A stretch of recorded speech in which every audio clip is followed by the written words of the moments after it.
farmacéuticos de la metodología a distancia. Quiero confirmar que las personas que están conectadas me escuchan correctamente. Sí, señor. Se escucha Buenas correcto. noches, profesor. Buenas noches, se escucha perfecto. Perfecto, muy bien. Sí, Muchas señor, gracias se por su escucha bien. confirmación. Muy buenas De noches. acuerdo.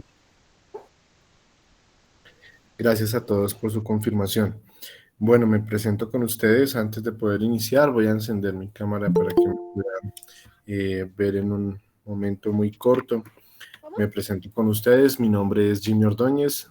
Soy enfermero de profesión, docente de Unisalud ya hace cerca de 7 años y pues me encuentro con ustedes en estas sesiones para poder adelantar algunos conceptos importantes dentro del proceso de formación.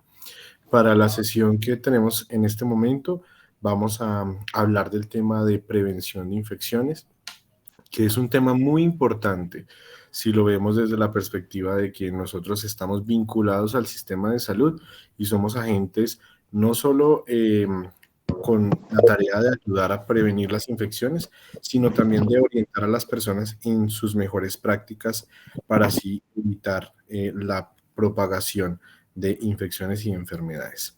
Entonces, sin más preámbulos, vamos a arrancar.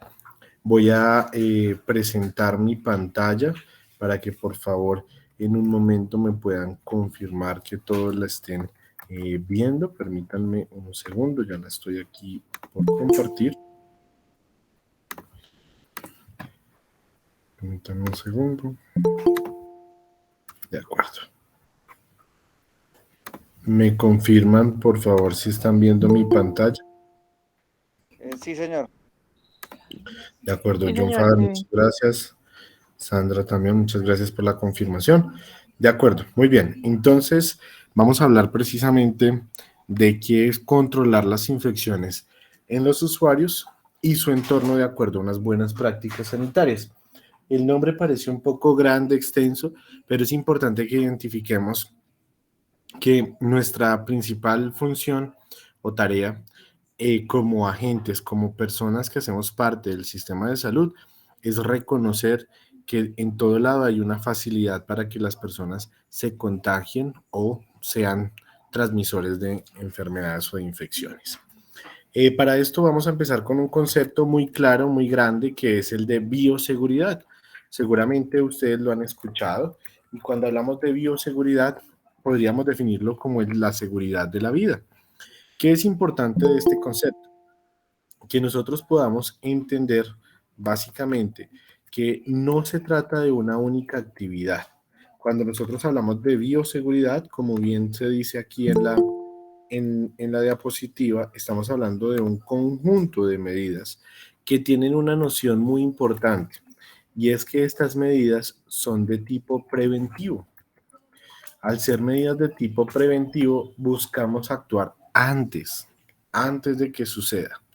No lo hacemos ya cuando ya ha ocurrido un problema, lo hacemos mucho antes. Entonces hablamos de unas actividades preventivas que tienen un control de unos factores de riesgo laborales. Miren que ya estamos hablando precisamente de riesgos laborales, porque es donde nosotros vamos a estar involucrados. Antes de continuar, les quiero pedir que por favor aquí en el chat de la sesión hay un enlace para que por favor allí diligencien su asistencia y quede registrada su participación. Continuando, les hablaba de unos agentes de riesgo laborales que van a estar presentes como unos agentes de riesgo biológicos, físicos o químicos. Y acá quiero que ustedes tengan muy presente, haciendo también la salvedad, que si lo consideran, pueden intervenir a través del chat si tienen alguna duda o alguna pregunta, lo pueden hacer allí. Listo, perfecto. Les decía entonces que hay una serie de agentes biológicos. Cuando nosotros hablamos de agentes biológicos, hacemos referencia a lo que conocemos como fluidos corporales. Si ustedes, para hacer un poquito de intervención de ustedes en la sesión, me gustaría que en el chat pusieran ustedes qué fluidos corporales conocen?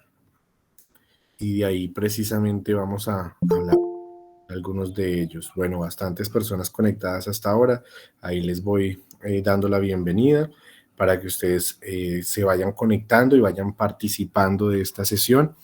Estamos hablando precisamente de fluidos corporales, estamos hablando de los agentes biológicos a través de los cuales se pueden transmitir infecciones o enfermedades, y precisamente ustedes hablan de algunos muy importantes, hablan de la sangre, por ejemplo, y la sangre es tal vez el más llamativo y el más importante de estos fluidos. Fíjense que mencionan otros que no son tan importantes dentro de este proceso. Por ejemplo, Sandra Bautista escribió el sudor, y el sudor no es uno de esos fluidos de tanto interés. Sí es un fluido corporal, claro, pero no representa un agente biológico de riesgo para la transmisión de infecciones. Y esto lo digo es para que ustedes entiendan que no todos los fluidos corporales tienen el mismo potencial de transmisión de infecciones. Hablaban ustedes también de la saliva. La saliva sí tiene un potencial, pero no tanto como si lo es la sangre. Las lágrimas no son un fluido de interés en este sentido. Alejandra Sandino nos habla, por ejemplo, del semen. Sí, efectivamente, el semen y los fluidos vaginales tienen una alta carga y una alta posibilidad de transmisión de infecciones. De ahí conocemos, por ejemplo, las enfermedades de transmisión sexual como el VIH, la sífilis y otra serie. Correctamente. Y estas son enfermedades que se pueden transmitir a través de esta serie de fluidos. Entonces está muy bien. Veo aquí que pusieron, bueno, la secreción respiratoria, lo que conocemos como moco, sí, también tiene un potencial de transmisión de infecciones. La saliva, bueno, ya les decía que no tiene tanto como algunos hubiéramos creído. Miren, Felipe Ochoa habla de algo importante y es el vómito. Y el vómito no, fíjense que no tiene, de pronto es uno de esos fluidos que a uno le llama la atención, le puede parecer desagradables, pero no tiene un potencial de transmisión de infecciones o enfermedades. Y así podríamos hablar de otros fluidos, como por ejemplo la orina. La orina mucha gente la considera como algo desagradable, pero realmente la orina no tiene microorganismos, no debería tener microorganismos. Realmente la orina es un líquido estéril que se produce dentro del cuerpo. Tiene material de desecho, pero es estéril. Entonces es bien llamativo que existan fluidos así. Y, por ejemplo, uno pregunta y dice, habla de orina y a la gente le parece que es algo sucio, algo contaminado, pero cuando se habla de la leche materna, a la gente no le parece que es un fluido de tanta importancia, y realmente es uno de los fluidos más peligrosos si se quisiera ver desde la perspectiva de transmisión de enfermedades que pueda existir. Las heces fecales, o la materia fecal, sí, tiene también una posibilidad de transmisión. Entonces, fíjense que cuando ustedes, si ven que tenían una idea bien importante, y hay una cantidad de fluidos corporales que ustedes no se imaginan. Estos los vamos a denominar agentes biológicos. ¿Listo? ¿Y estamos expuestos a ellos? Claro que sí. Claro que sí estamos expuestos a ellos. De pronto en algunos perfiles, como las personas de enfermería, tienen un riesgo mayor, pero en general todos los que estemos dentro del área de la salud, manipulemos, tengamos contacto con pacientes o con usuarios, pues vamos a tener un riesgo de contacto con estos fluidos. Incluso sin ser parte del sistema de salud, en el transporte público, en muchas partes, vemos que podemos estar expuestos. ¿Listo? Hay una serie de agentes físicos. Cuando hablamos de agentes físicos, estamos hablando, por ejemplo, de elementos cortopunzantes, como agujas, como cuchillas, como elementos que nos pueden afectar. Gladys Vesga nos dice que no se oye bien. ¿Alguno más le pasa eso para poderlo corregir? ¿O todos están escuchando bien? No, Yo sí te escucho escucho bien. bien, profe. No, De yo acuerdo. también escucho bien. Perfecto, debe ser de pronto la conexión de alguna persona en específico, pero bueno, ya lo vamos revisando. ¿Listo? Muy bien, entonces hablábamos de los agentes biológicos. Siempre que hablen de agentes biológicos, imagínense todos los fluidos corporales que puedan existir. ¿Listo? Y dentro de los agentes físicos, Gladys, yo creería que es la conexión, tu conexión específicamente. Cuando hablamos de agentes físicos, ya les decía, todos los elementos cortopunzantes. Y cuando nosotros hablamos de elementos químicos, pues tenemos que tener en cuenta que hay muchas sustancias que pueden afectarnos y que nos pueden ayudar a contraer infecciones. ¿De qué manera lo hacen? Por ejemplo, cuando nosotros eliminamos esa primera barrera que es la piel. Y esto se afecta con algunos químicos. Y no necesitamos ir a ejemplos muy extraños ni extravagantes. Por ejemplo, hablemos de los químicos que utilizamos en la cocina, en los baños. Son químicos que van a irritarnos. Entonces, aquí se está lastimando una primera barrera y con ello pueden entrar microorganismos. ¿Qué es importante? Como les decía, cuando hablamos de esto, hablamos de prevenir antes de que suceda. Y lo hacemos para evitar impactos nocivos, es decir, cosas que nos hagan daño. Sí, también Alejandra, ya precisamente ahorita les voy a hablar un poquito de cómo se afecta el sistema respiratorio y les hablaba de cómo nos pueden prevenir de efectos nocivos contra la salud de los trabajadores de la salud, que somos las personas más importantes en este sentido. Suena un poco egocentrista, pero realmente necesitamos protegernos primero nosotros, porque si nosotros no estamos bien, pues no vamos a poder ayudar a otros, ¿bien? A los pacientes, a los visitantes y al medio ambiente. ¿Cómo hacemos esto? Lo vamos a hacer a través de el uso de barreras preventivas y aplicando alguna serie de medidas. Me explico en esta parte. Aplicando medidas. ¿Una medida cuál es? Lavarse las manos. ¿Listo? Es una actividad de prevención, lavarme las manos. ¿Y cuál es la barrera preventiva, por ejemplo? El uso del tapabocas, el uso de una careta, ¿vale? Entonces miren que ahí estamos previniendo a través de acciones y de barreras. ¿Hasta acá están claros? ¿Tienen alguna duda o alguna pregunta? Claramente. Perfecto. No, señor, no pregunta. De acuerdo, Sandra. Listo, muy bien. No, Muchas claro. gracias. Y hay otro concepto que es muy importante que quiero que tengan presente. Si quieren tomar un pantallazo, tomarle una foto a su pantalla, no sé cómo lo quieran hacer, pero es muy importante que hablemos de este concepto y es el principio universal de bioseguridad. Me permito leerlo porque es muy puntual y dice que todos los pacientes y sus fluidos corporales, independientemente del diagnóstico de ingreso o motivo por el cual haya entrado al hospital o clínica, deberán ser considerados como potencialmente infectantes y se deben tomar las precauciones necesarias para prevenir que ocurra la transmisión. ¿Qué quiere decir esto? Lo podemos poner en muchos términos, pero podríamos decir que todo paciente es infectante hasta que se demuestre lo contrario, ¿cierto? ¿Y esto por qué lo decimos? Porque puede que una persona, ustedes tienen cómo identificar que una persona a simple vista tenga VIH o tenga COVID con solo verlo. No. ¿Por qué? Porque no cambian cosas en la persona, en su apariencia, no le cambia un ojo de color, no se le para un pelito de otro color, le sale un aviso, no. Y esto se los digo es porque a veces hay personas que parecen sanas, pero tienen infecciones o tienen algún otro proceso. Entonces, por eso siempre tomamos todas las precauciones. Por eso siempre utilizamos tapabocas, por ejemplo, si estamos en un lugar donde hayan muchas personas. Por eso siempre la gente debería utilizar preservativo en una relación, porque una relación sexual con alguien que desconoce, porque no sabe qué tipo de infecciones pueda tener esa persona, ¿vale? Entonces por eso lo decimos de esa manera. Toda persona y sus fluidos son potencialmente infecciosos hasta que se demuestra lo contrario, ¿vale? Y esto, miren que no se lo inventaron ayer por la tarde. Si ustedes se fijan acá en la diapositiva, en la parte inferior, nos habla que esto lo hizo el CDC de Atlanta en 1987, cerca de 36 años llevamos hablando de esto, y este CDC de Atlanta es básicamente como el INVIMA del sistema estadounidense. Sandra nos escribió, un doctor decía sangre, vemos SIDA, no sabemos si realmente es así.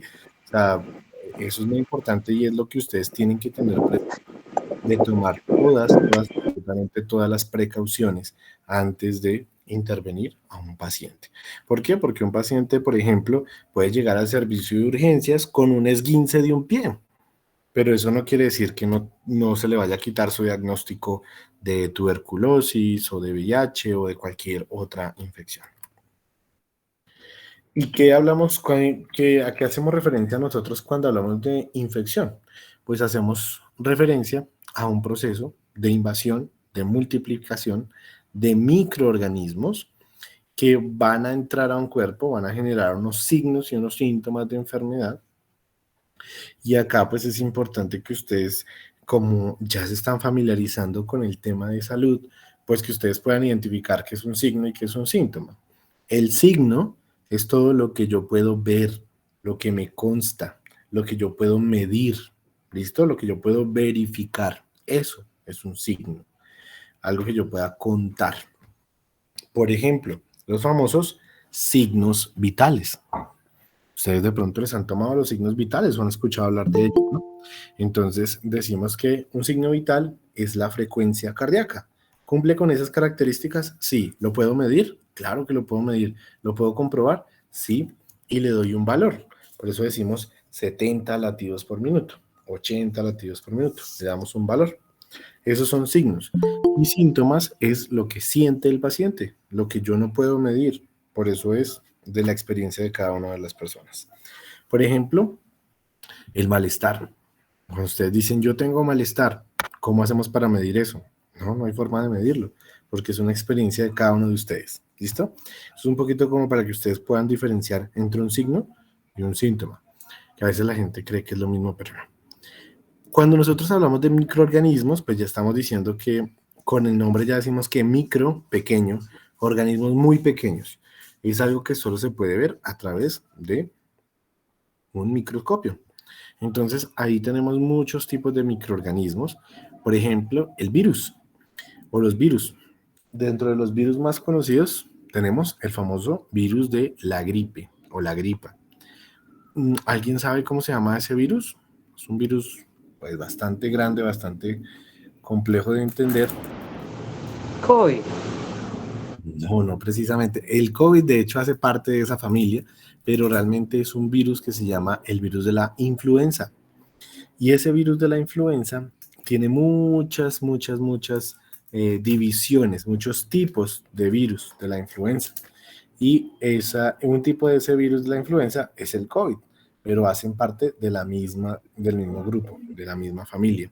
Entonces es importante entenderlo desde ese punto de vista. Es uno de los virus más comunes que existen y acá simplemente les quiero dejar una observación que es muy importante y es que ustedes entiendan que los virus normalmente no hay ningún manejo para eliminarlos. ¿Listo? Esto quiero que lo entiendan. La gran mayoría de los virus no se eliminan, simplemente cursan un proceso en el cuerpo y posteriormente pues van eliminándose solitos. Pero no hay medicamentos que puedan eliminar virus, la gran mayoría de los medicamentos no lo hacen. Entonces, esto es para explicarles que cuando las personas tienen gripa, no toman un medicamento para eliminar el virus, toman un medicamento para aliviar los síntomas que se producen por ese proceso infeccioso. ¿Sí? Entonces, esto es muy importante y es importante también entender que para los virus se toman unos medicamentos que se llaman antivirales y realmente no hay nada que elimine el virus de la gripe. Entonces, esto es para evitar errores como que la gente tome antibióticos cuando tiene virus, cuando tiene un virus. Esto es como tomar una sopa con un tenedor, no sirve para nada. Entonces, tengan mucho cuidado con caer en esos errores, en los famosos matrimonios que dicen que venden, que tienen antibióticos incluidos, porque eso no debería ser así.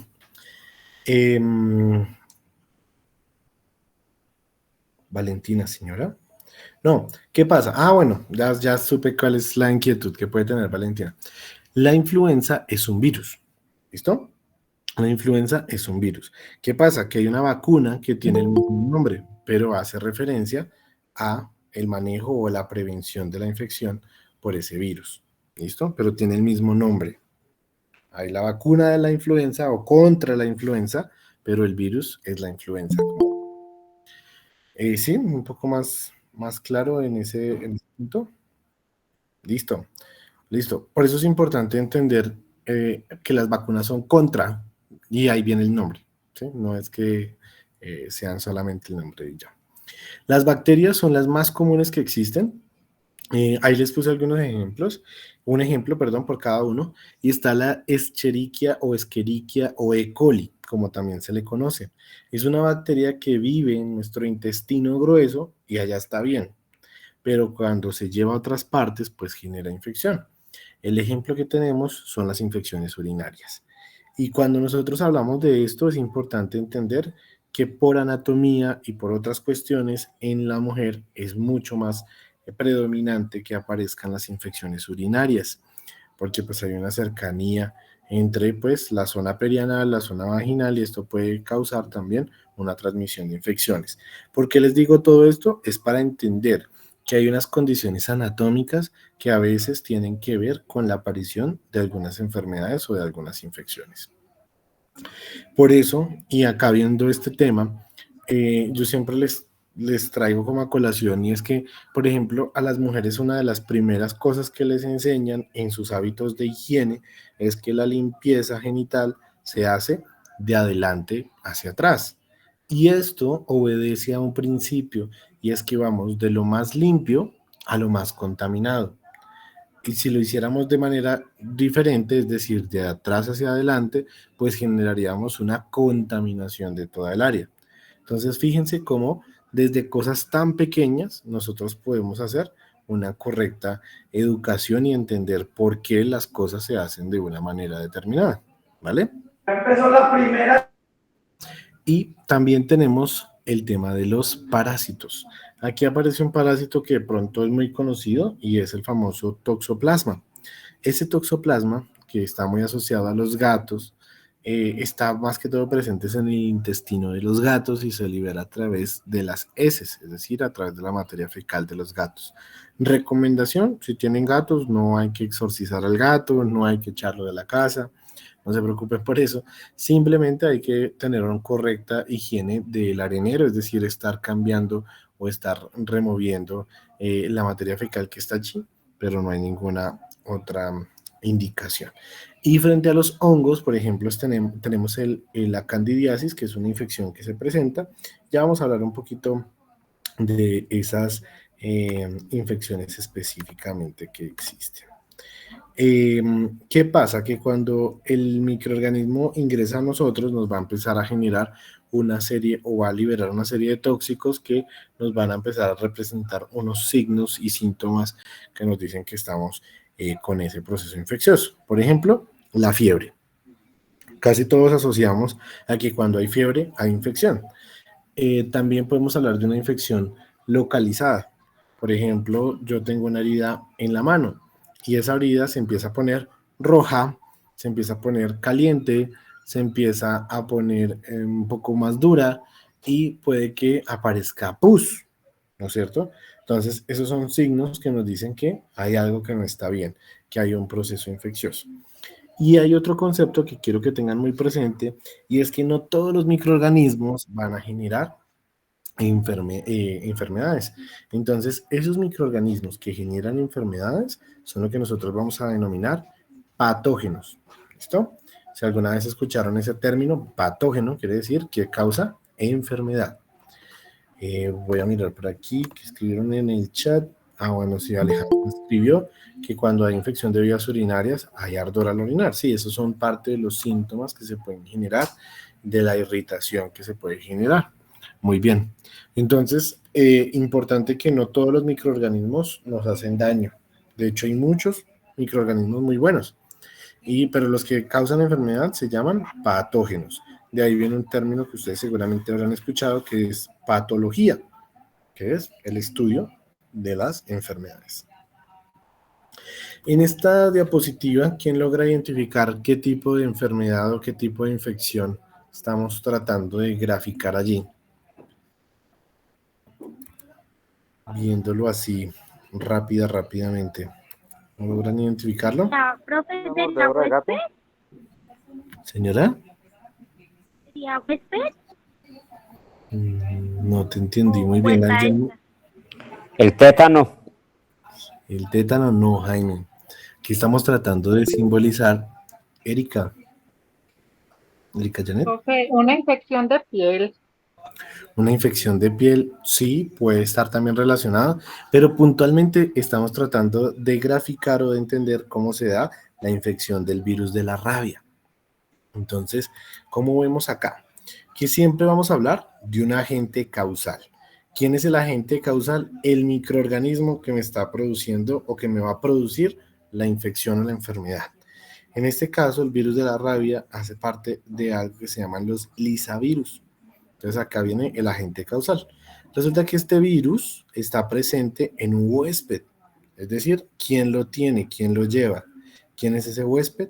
Un animal salvaje o un animal doméstico. Animales domésticos como los perros, como los gatos, y algunos animales salvajes como los murciélagos o como los monos.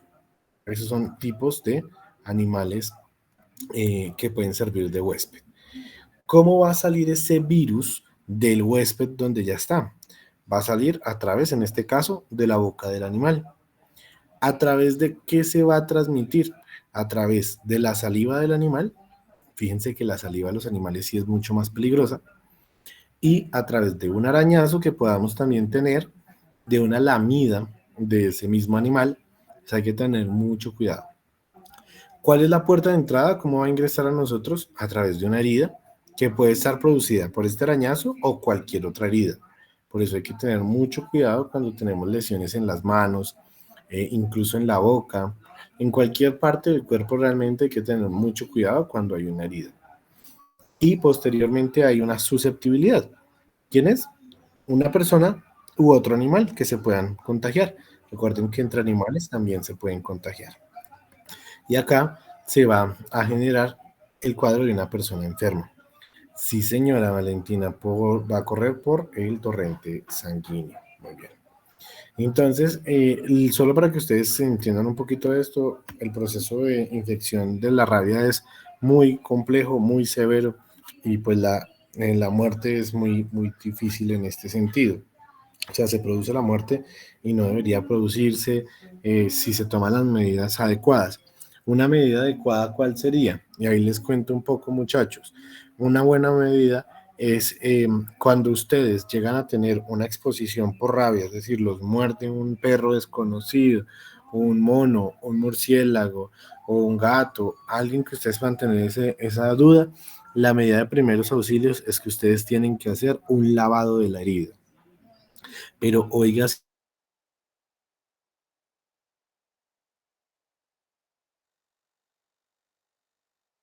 con un dedo. Ay, ya no se escucha nada. Profe, no te escuchamos.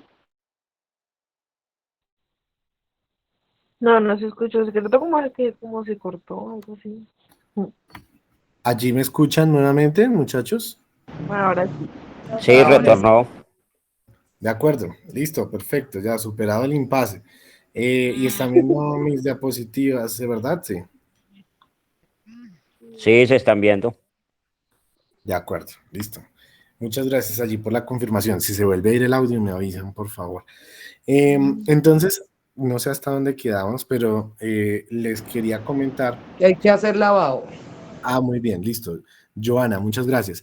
¿Qué es importante acá con el lavado? Que el lavado lo tenemos que hacer con detergente, ¿sí? No con cualquier jabón, sino con detergente que haga espuma, tipo Fab, Ariel o como quieran, cualquier marca. Esto no está patrocinado, sino que es importante que se haga con este detergente, porque este detergente va a ayudar a degradar la parte de la saliva que puede haber quedado y se tiene que hacer varios lavados de la herida con ese detergente. ¿Listo? Entonces, esa es una medida de primeros auxilios que es bueno que conozcan, por ejemplo. Bien, continuemos. Y la vacuna del tétano no. No, ¿qué pasa con la vacuna del tétano? La vacuna del tétano la aplicamos únicamente cuando tenemos una exposición a metales o a tierra como tal. En este caso, cuando son heridas por animales, hay dos esquemas, que es un esquema de vacunación y un esquema de suero, pero eso va a depender del tipo de animal que haya producido la lesión y la cantidad de lesiones que las hayan producido. Pero normalmente hay un esquema de vacunación, que es contra la rabia, ese sí es específico. Bien, continuemos. Entonces hablábamos precisamente de unos microorganismos, que son unas formas de vida muy pequeñitas, que ya les decía que solo se pueden ver al microscopio, y ahí tenemos hongos, virus, bacterias y demás. No se preocupen si paso un poco rápido, esto ya se los había comentado. Las bacterias son las más abundantes que existen. Eso que ustedes ven en la imagen son fotos, son imágenes reales. Obviamente no se pueden tomar con cualquier foto, sino que esto se hace a través de un microscopio, pero así se ven más o menos las bacterias. Como les decía, son los microorganismos más abundantes en el planeta. No todos son malos, son realmente bien interesantes porque pueden existir a temperaturas muy, muy extremas, es decir, pueden haber bacterias en el fondo del mar, como pueden haber bacterias en lava volcánica, pero realmente pues no nos van a hacer daño. Hablamos de los virus, y los virus ¿qué es importante hablar de los virus? Que los virus muchas veces se diseminan, es decir, se distribuyen gracias a algo que vamos a denominar vectores. ¿Qué son los vectores? Los vectores normalmente son animales o insectos que sirven para propagar la enfermedad. Ejemplos, tenemos muchísimos a través de un mosquito que es muy famoso. ¿Alguien conoce cómo se llama ese mosquito tan famoso? Chikungunya. No, ese es el nombre de un virus, o de una enfermedad. Dengue. Ese también es el nombre de una enfermedad. ¿Y qué tienen en común? Para que les cuento de una vez. Zancudos. Muy bien. Entonces, lo tienen en común un zancudo, específicamente Felipe Ochoa por aquí lo ha puesto, más o menos ahí hay una pequeña cosita, pero se llama el Aedes aegypti. Ese es un zancudo que es capaz de transmitir todas esas enfermedades: dengue, fiebre amarilla, muchas otras, Zika, chikungunya. Entonces, esto lo hace este zancudo. Y este zancudo es el ejemplo perfecto de un vector. ¿Listo?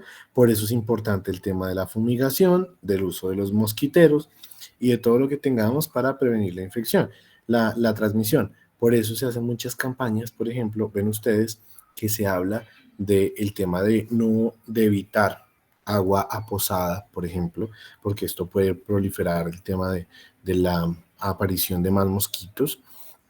Utilizar repelente. Aquí en Bogotá, por condiciones atmosféricas, no tenemos ese problema, pero en sitios donde la temperatura es más cálida, sí pueden ocurrir esta serie de inconvenientes. Los hongos. Los hongos son uno de los más bonitos que podemos ver, y yo les pregunto, muchos de ustedes de pronto han comido hongos o les gustan los hongos, especialmente la gente que dice que le gustan los champiñones, pero no solo por eso. Las setas. Las setas, correctamente, sino que hay muchos hongos que no propiamente son los champiñones, sino que hay hongos como los de la levadura, y estos están presentes en muchísimas cosas, como el pan, la cerveza, los lácteos. Entonces, de alguna manera, todos consumimos y usamos los hongos. Entonces, fíjense cómo este es un perfecto ejemplo de cómo no todos los microorganismos son malos, ¿listo? Hay unos que son muy buenos y los utilizamos a nuestro favor. También tenemos, por ejemplo, el tema de que a raíz de un hongo se creó uno de los antibióticos más famosos que existe, que es la penicilina.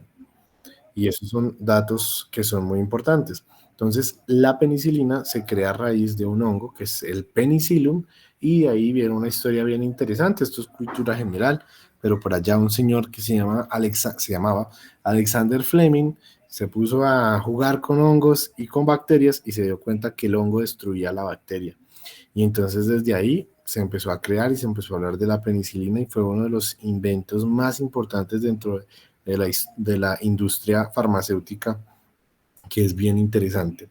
De nuevo les hago la observación, porque hay mucha gente que ha ingresado después, aquí en el chat de de esta sesión hay un enlace para que por favor diligencien su asistencia, por favor. Las personas que queden faltando, por favor ingresen y dejen ahí cuenta de que estuvieron en esta sesión. Que es muy importante que esas infecciones que son causadas por hongos se van a denominar micosis, ¿vale? Seguramente todos ustedes han escuchado el famoso comercial o propaganda de la onicomicosis. Entonces, básicamente hace referencia a eso. Y otro dato curioso es que las infecciones por hongos son las más difíciles de erradicar. Hay algo que se denomina asepsia y antisepsia y son todas estas medidas que nosotros vamos a tener para garantizar la eliminación de los microorganismos. Esos son los microorganismos que muchas veces queremos quitar de las superficies de los elementos que van a entrar en contacto con otras personas.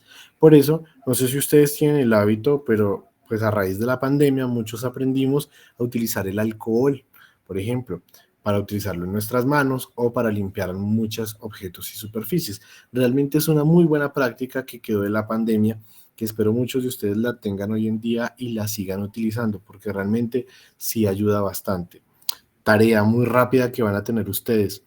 Muchachos, por favor, cojan una servilleta, cojan un algodón, cojan cualquier elemento que puedan humedecer con alcohol y van a limpiar un aparato que sé que lo tienen todo el tiempo a la mano, su celular. Y se van a dar cuenta cómo ese celular que anda con ustedes para arriba y para abajo y que lo tienen todo el tiempo en contacto, muchas veces puede estar lleno de microorganismos, lleno de suciedad. Entonces es un pequeño ejemplo para darnos cuenta de que la suciedad de los microorganismos están más cerca de lo que creemos, ¿vale?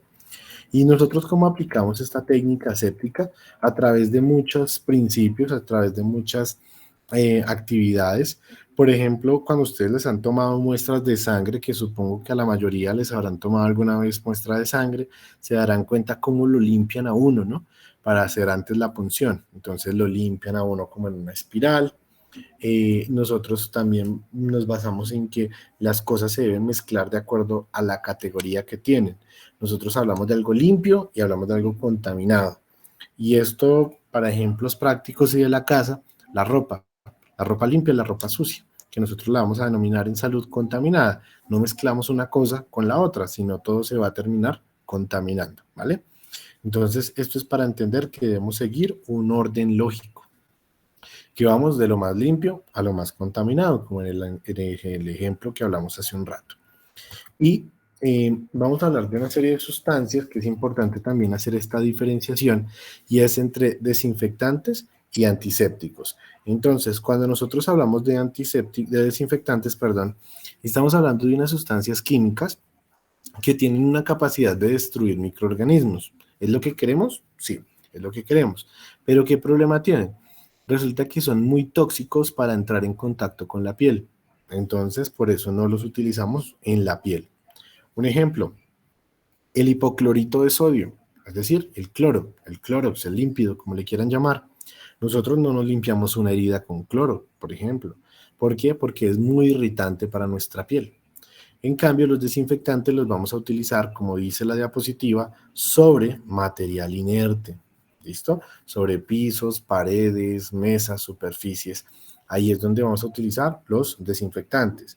Y por el otro lado tenemos los antisépticos, que son las sustancias que sí se pueden utilizar en la piel, se pueden utilizar en tejido vivo, también tienen una composición, pero no son tan agresivos. Uno de los más conocidos y que más se utilizan en la industria es la famosa clorexidina. ¿Listo? La clorexidina, que es un líquido que tiene muy buenas propiedades porque no arde, no mancha, tiene un olor muy suave, entonces ayuda bastante. Si ustedes se fijan, muchos de los productos en salud tienen clorexidina.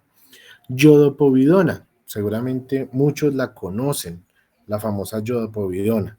Para los que crean que no, es lo que se conoce como isodine. Entonces, el isodine se puede utilizar en la piel. Hay personas a las que les irrita un poco incluso, pero fíjense cómo es delicado. Y, bueno, Adriana, no tanto se creó en la pandemia, como dicen. No, viene antes, sino que se empezó a utilizar mucho más. Eso sí es cierto. Y el peróxido de hidrógeno, que es otra sustancia que seguramente muchos conocen y que han usado, incluso las mujeres lo utilizan mucho en sus cabezas, y es cuando van a tinturarse, es decir, la famosa agua oxigenada, solo que viene a otras concentraciones especiales y es lo que utilizamos como antisépticos. ¿Listo? Claro la diferencia entre desinfectantes y antisépticos. Desinfectantes solo en superficies y elementos inertes. Son químicos muy fuertes. Antisépticos son químicos, también nos ayudan a destruir microorganismos, pero sí se pueden utilizar en la piel, ¿vale? Bien, listo, Clara. Entonces, vamos a hablar de otro tema aquí rápidamente para que nos quede claro el tema, y es hablar de los residuos. Resulta que todo lo que nosotros utilizamos durante la atención de los pacientes, llámese gasas, algodones, guantes, tijeras, cuchillas, jeringas, agujas, se va a denominar un residuo biosanitario y hay que saber cómo se clasifican. Muy seguramente ustedes habrán visto que existen canecas y bolsas de colores, ¿no es cierto? Entonces es importante que ustedes conozcan cómo es esa clasificación y cómo se deben utilizar. Entonces vamos a hablar de esa disposición y eliminación de residuos, que vamos a hablar de un residuo biodegradable. Aquí hay muchas letras, yo les cuento simplemente muy rápido. El residuo biodegradable es ese que nuevamente se puede volver a utilizar más adelante, se va a retransformar, se va a convertir en abono. Entonces aquí hablamos de las cáscaras de las frutas, de las cáscaras de huevo, de los restos de comida. Eso es un residuo biodegradable. Tenemos unos residuos peligrosos, y es decir, todos aquellos que estén contaminados, untados de estos fluidos corporales de los cuales hablamos hace un rato, de una desactivación, y es cómo hacemos para que ese residuo no sea tan peligroso, de una ruta sanitaria, que es el proceso por el cual esos residuos se llevan desde donde se generan, es decir, desde el consultorio, desde la farmacia, hasta el sitio donde van a terminar finalmente. Eso se denomina ruta sanitaria. Y pues indicarles que todo esto está mediado por una serie de normas que nos dicen cómo se deben hacer esta disposición de residuos. Deben saber que a través de la resolución 2184 del 2019 se hizo un cambio en la reglamentación de los colores. Antes existían las canecas verde, la caneca gris. Hoy sigue existiendo la verde, pero con otro énfasis. ¿Listo? ¿Y qué nos dice esta resolución? Nos dice que hay una serie de códigos de colores de cómo se deben disponer cada uno de los residuos. Entonces los vamos a ver para que les quede muy claro. Entonces nos dice que en la caneca de color verde van a ir los residuos orgánicos aprovechables, es decir, los restos de comida cruda, como habíamos hablado, y todo lo que se pueda transformar en abono, cáscaras de alimentos, básicamente. ¿Qué va en la caneca negra? En la caneca negra vamos a tener todos los residuos aprovechables ordinarios, es decir, todo lo que sale de la vida común, lo que barremos en la casa, las servilletas, todos esos elementos, la basura común va a la bolsa negra. Por el otro lado, tenemos la caneca blanca o bolsa blanca, que va allí todo lo de reciclaje. Entonces estamos hablando de cartón, papel, plástico, vidrio, que esté en condiciones para reciclar. Esto frente a los tres colores principales. ¿Listo? Aquí vamos a eliminar la famosa caneca gris. Ya no existe la caneca gris. Entonces esto es importante que ustedes lo conozcan y esto hace parte de la reglamentación que deben cumplir en sus farmacias. Y hablamos de la famosa caneca roja, que es muy importante de la caneca roja. Llevan todo lo que esté contaminado, lo que esté en contacto con sangre, con orina, con materia fecal, con vómito, con todas las secreciones, con todos los fluidos corporales del paciente, van allí. ¿Qué va también en las canecas rojas? Van las jeringas. ¿Listo? Ojo, las jeringas, que es la parte plástica. ¿Y qué no va allí? Las agujas. Las agujas y todo el material cortopunzante va a ir en un contenedor especial, que es un contenedor que llamamos nosotros guardián o contenedor rígido de cortopunzantes. ¿Listo? Ya se los voy a mostrar aquí más adelante, Miren, aquí nos dan ejemplos de todo lo que son residuos biosanitarios, gasas, mechas, guantes, toallas higiénicas, pañales, etcétera, etcétera, tapabocas y demás. Entonces es muy importante que aprendamos a diferenciarlos bien. Y les quería hablar un poquito de esto, ya aquí terminando, de los residuos anatomopatológicos. Es un nombre un poquito complicado, pero hace referencia a los restos humanos. Y esto quiere decir ese apéndice que nos sacaron en la cirugía, la placenta que quedó después del parto, la amputación que se tuvo que dar de alguna parte, cuando nos retiraron la vesícula por una cirugía. Todos estos son residuos anatomopatológicos, ¿vale? Y los cortopunzantes, y con esto quiero cerrar, porque es muy importante que ustedes sean responsables con los residuos que se van a generar, que esto lo conozcan a fondo y a profundidad para que en sus farmacias o en el lugar de trabajo donde estén hagan una adecuada eliminación de residuos. No vayan a infringir una norma y no vayan a lastimar a otra persona. Entonces, esto es muy importante que lo hagan y que lo entiendan de manera asertiva. Sí, John, sí, hay que firmar asistencia. Recuerden que la asistencia se les copió aquí en un enlace. Ya lo voy a poner nuevamente al final del chat para que por favor puedan diligenciarlo. Hasta aquí, pues iría nuestra sesión. No sé si tengan alguna duda, alguna pregunta, alguna inquietud.